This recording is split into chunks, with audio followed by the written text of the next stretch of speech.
Wabah COVID-19 terus membayangi berbagai belahan dunia. Bahkan baru-baru ini Organisasi Kesehatan Dunia atau WHO kembali mengumumkan varian baru dari COVID-19 yakni XBB 1.5 dan juga BF7.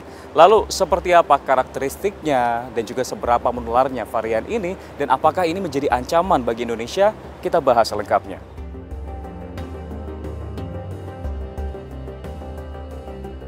Tiga tahun sudah pandemi COVID-19 melanda dunia. Bukannya melambat, virus ini terus bermutasi dan penularannya terus mengancam keberlangsungan hidup umat manusia.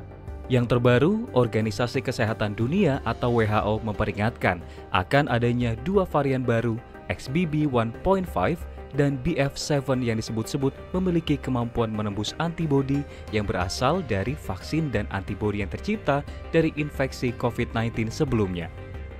Tak hanya itu, varian XBB 1.5 juga dikatakan mempunyai kemampuan replikasi yang tinggi, yang berarti lebih mudah menular. Para peneliti di WHO dan Eropa kini mengkhawatirkan akan varian yang lebih menular ini mendominasi penularan di Eropa dan juga di Amerika Serikat. XBB.1.5 has been detected in 29 countries so far. There may be more as sequencing becomes less and less available at a global level. It's difficult for us to track each of these subvariants of Omicron. So it is part of Omicron, and as you've noted, it is the most transmissible subvariant that has been detected yet. The reason for this are the mutations that are within this recombinant, this subvariant of Omicron, allowing this virus to adhere to the cell and replicate easily. And we are concerned about its growth advantage, in particular in some countries in Europe and in the US, in North America, particularly the northeast part of the United States, where XBB.1.5 has rapidly replaced other circulating variants. So it does look in the United States and also in the United Kingdom that the proportion of viruses that are XBB.1.5 is increasing faster than are the other variants in the current soup mix, and that again it indicates to us that it's almost like winning the race here and transmitting faster onwards than the others are.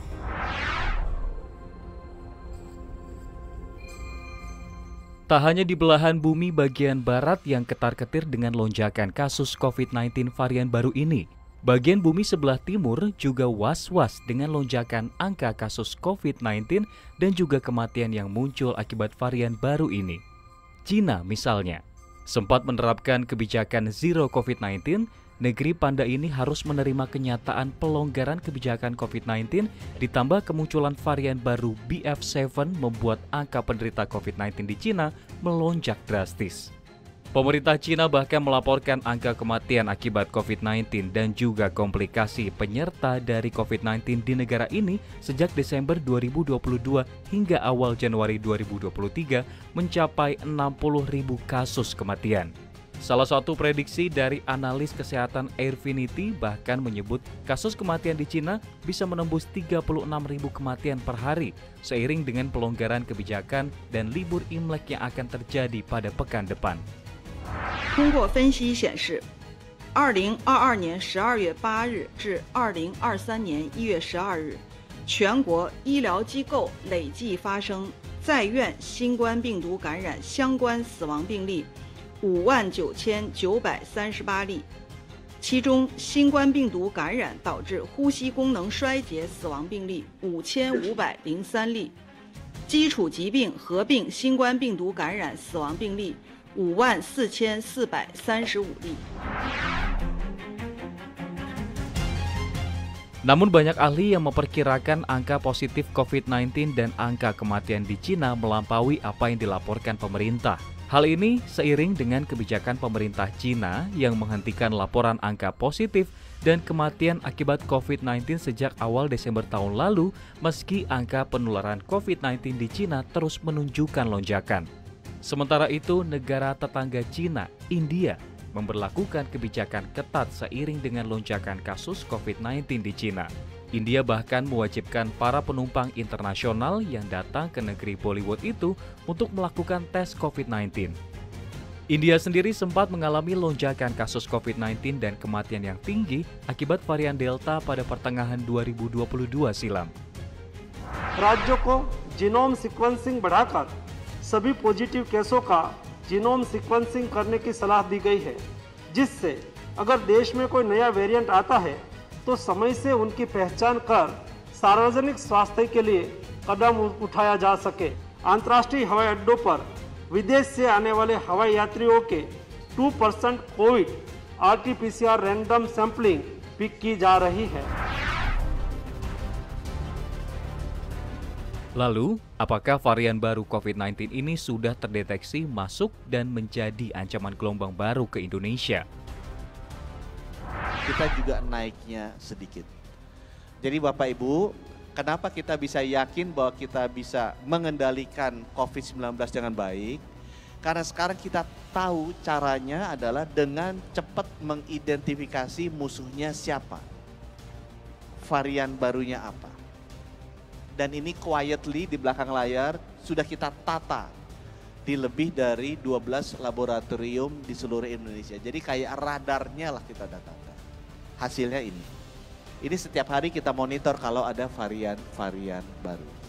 Yang nomor 2 di halaman berikutnya pesan saya adalah selain kita tahu variannya, kita mesti tahu daya tahan masyarakat kita. Abri bilang sishankam merata.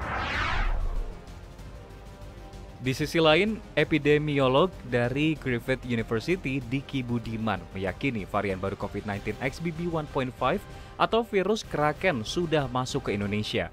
Apalagi seiring dengan pelonggaran kebijakan COVID-19 yang diputuskan oleh pemerintah. Diki juga menambahkan, varian baru ini mungkin saja tidak menimbulkan gejala berat bagi yang terpapar, namun berpotensi merusak organ bagi penderita atau menimbulkan potensi long COVID. Persen. Artinya kalau penduduk Indonesia yang begitu besar ini 10%-nya mengalami long COVID akibat terinfeksi berulang, ini akan menurunkan kualitas SDM kita. Nah, dalam kerangka itulah, apalagi yang kita hadapi XBB 1.5 yang begitu efektif menginfeksi bukan hanya yang belum terinfeksi, tapi yang sudah terinfeksi, yang sudah booster sekalipun, maka yang dibawa oleh dia sebenarnya bukan potensi keparahan yang paling ditakutkan atau apalagi kematian dengan modal imunitas yang ada, tapi long COVID. Nah, ini adalah satu ancaman yang nggak bisa dianggap enteng karena antara lain di isi long COVID ini ada angka diabetes yang meningkat, penyakit jantung dan lain sebagainya.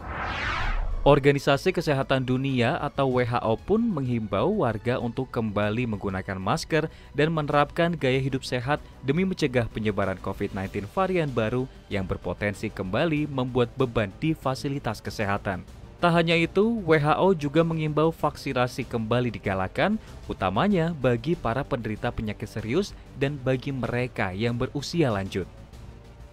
In the community, for the general public, WHO does recommend the wearing of masks when you're indoors, when in particular when there's crowding, when ventilation is poor or you don't know what the ventilation is, and that can include a variety of different types of settings like public transport, but can also include buildings. We're in a room right now where we have very good ventilation, we're distanced apart, and so context is important. Meski angka penularan COVID-19 terus menurun, bukan berarti kita bebas sepenuhnya dari ancaman wabah ini. Temuan varian baru ditambah kealpaan kita dalam menerapkan gaya hidup sehat, tentu ini bisa kembali mendorong peningkatan kasus COVID-19. Tim Liputan CNBC Indonesia.